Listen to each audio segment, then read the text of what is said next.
Hi students, welcome to online classes of Karan Convent Children's Academy. अपनी बात चल रही थी the fundamental unit of life यानी सेल के बारे में, और मैंने आपको बताया आज हम सेल के बारे में बात करेंगे।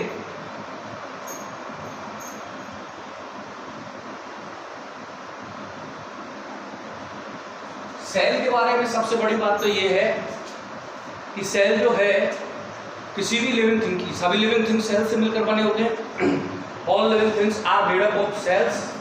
और सेल जो होती है ये स्ट्रक्चरल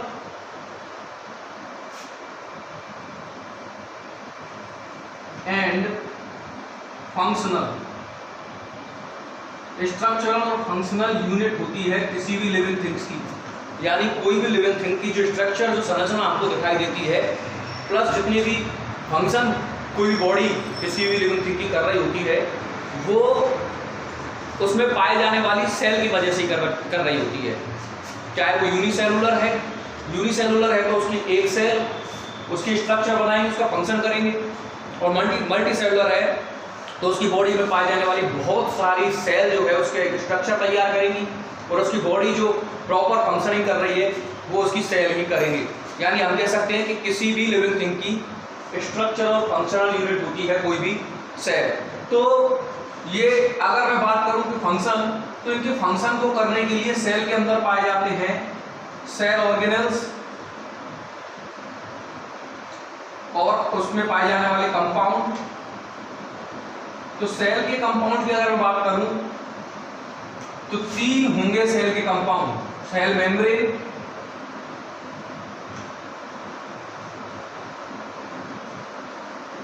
साइटोप्लाज्म और न्यूक्लियस। और इस साइटोप्लाज्म के अंदर पाए जाते हैं बहुत सारे सेल ऑर्गेनेल्स। समझ रहे हो? तो सेल जो है, अगर सेल के स्ट्रक्चर की बात करें हम, तो सेल कुछ ऐसी होती है जिसमें ये जो ऊपर की जो परत है, लेयर है जो ये कहलाएगी सेल मेम्ब्रेन। इसके अंदर पाया जाता है एक न्यूक्लियस, और न्यूक्लियस और सेल मेम्ब्रेन के बीच में पाया जाता है एक जेली लाइक स्ट्रक्चर जिसको कहते हैं साइटोप्लाज्म। और इस साइटोप्लाज्म के अंदर पड़े रहते हैं बहुत सारे सेल ऑर्गेनेल्स। समझ रहे? तो आज हम बात करेंगे सेल मेम्ब्रेन की। किसकी बात करेंगे? सेल मेम्ब्रेन की। तो लेट्स स्टार्ट सेल मेम्ब्रेन। तो अपना मेन टॉपिक रहेगा सेल, और इसमें जो फर्स्ट है जो आज हम पढ़ रहे हैं वो है सेल मेम्ब्रेन।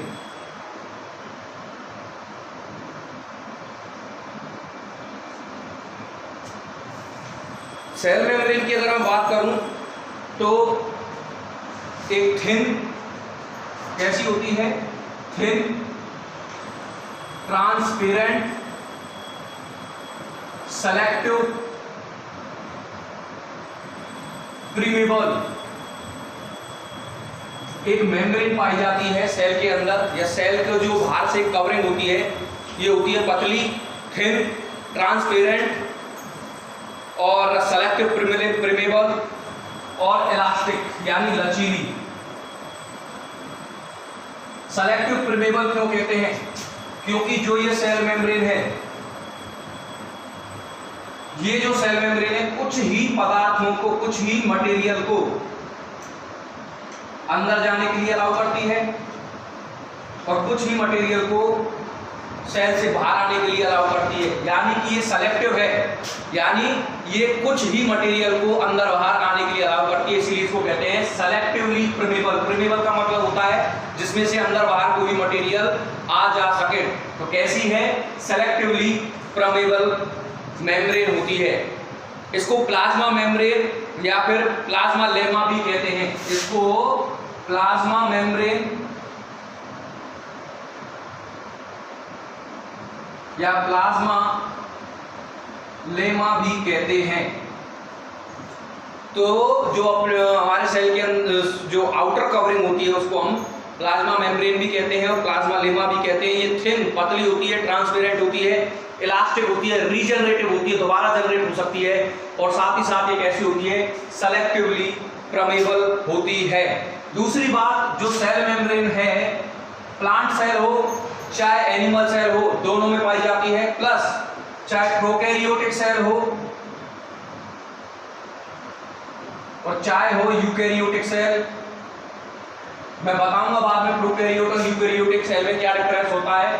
तो अभी आप याद रखें कि ये प्रोकैरियोटिक और यूकैरियोटिक दोनों सेल के अंदर सेल मेम्ब्रेन पाई जाती है। अभी बता देता हूं, देखिए कई सेल जो होती हैं इनके अंदर जो न्यूक्लियस होता है, इनमें न्यूक्लियस मेम्ब्रेन पाई जाती है। जिनके अंदर न्यूक्लियस में न्यूक्लियस मेम्ब्रेन पाई जाती है उनको कहते हैं यूकैरियोटिक, और जिनमें न्यूक्लियस तो पाया जाता है लेकिन ये मेम्ब्रेन नहीं पाई जाती उनको कहते हैं प्रोकैरियोटिक सेल।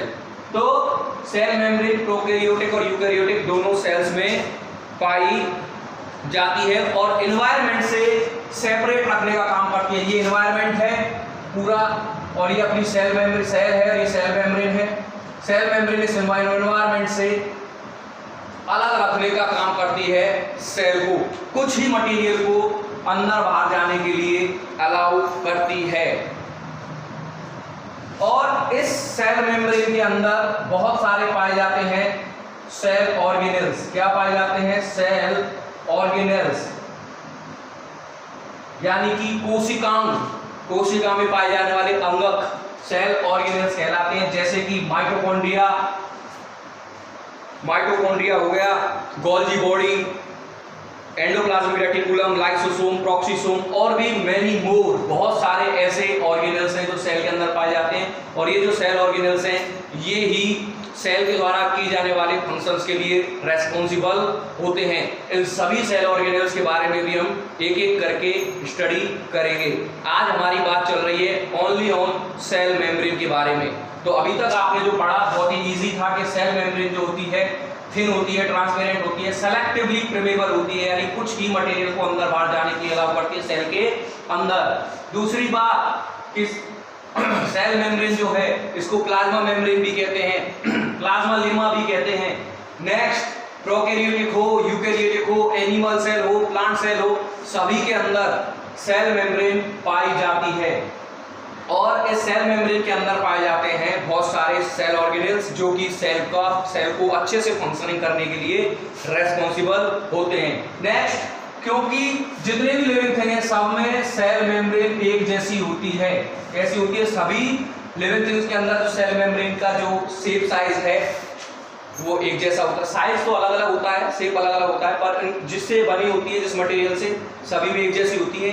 इसीलिए इनको कहते हैं यूनिट मेम्ब्रेन भी कहते हैं। क्या कहते हैं? Unit membrane. क्यों कहते हैं? क्योंकि यूनिटी प्रदान करती है। सभी सेल्स एक जैसी सेल मेम्ब्रेन से बनी होती है, इसलिए इनको यूनिट मेम्ब्रेन भी कहते हैं। क्योंकि सेल जो है, सेल अपने अंदर इंक्लोज रखती है बहुत सारे सेल ऑर्गेनेल्स, इसीलिए इनको बायोलॉजिकल मेम्ब्रेन भी कहते हैं, बायोलॉजिकल मेम्ब्रेन भी कहते हैं। तो कितने नाम हो गए इसके? बहुत सारे, cell membrane, plasma membrane, plasmalemma, biological membrane. क्यों कहते हैं? क्योंकि इसके अंदर बहुत सारे बायोलॉजिकल कंपाउंड पाए जाते हैं। यूनिट मेम्ब्रेन क्यों कहते हैं? क्योंकि सभी लिविंग थिंग्स के अंदर सेल मेम्ब्रेन एक जैसे मटेरियल से मिलकर बनी होती है, एक जैसी होती है। और इसको सेमी परमेबल मेम्ब्रेन भी कहते हैं। क्यों कहते हैं सेमी परमेबल? देखो, मैंने अभी आपको बताया कि कुछ ही मटेरियल को, कुछ ही यानी सेलेक्टिव, कुछ ही यानी कुछ सेलेक्टिव मटेरियल होते हैं, गिने चुने मटेरियल होते हैं जो कि सेलेक्टिव मटेरियल होते हैं, जिनको ये अलाउ करती है अंदर बाहर आने के लिए। इसीलिए इसको क्या कहते हैं? Selectively permeable. परमेबल का मतलब होता है जो कि अलाउ करे अपने अंदर बाहर, जो कि पारगम्य। परमेबल का मतलब होता है पारगम्य। तो ये बात हुई सेल की। अब अगर हम बात करें स्ट्रक्चर सेल मेम्ब्रेन का, तो सेल मेम्ब्रेन के स्ट्रक्चर के लिए मैं बात करूं, सेल मेम्ब्रेन 3 लेयर से मिलकर बनी होती है, या फिर जो कह सकते हैं डबल लेयर से मिलकर बनी होती है किसकी, ऐसे डबल में लेयर होती है। और ये दोनों लेयर होती है किससे बनी हुई, प्रोटीन। किसकी बनी होती है, दोनों प्रोटीन के बने हुए होते हैं। और इस प्रोटीन के अंदर पाया जाता है फास्फोलिपिड। क्या पाया जाता है, फॉस्फोलिपिड्स सैंडविच्ड होते हैं। सैंडविच यानी इसके अंदर इंक्लोज होते हैं, धसे हुए रहते हैं। एक बार फिर बता देता हूं मैं, सेल मेम्ब्रेन डबल लेयर होती है और बनी होती है प्रोटीन की, और इसके अंदर पाया जाता है, दोनों ही प्रोटीन की लेयर के अंदर फॉस्फोलिपिड सैंडविच्ड होता है। यानी कि ये दो मटेरियल से मिलकर बनी होती है सेल मेम्ब्रेन, प्रोटीन और फॉस्फोलिपिड्स।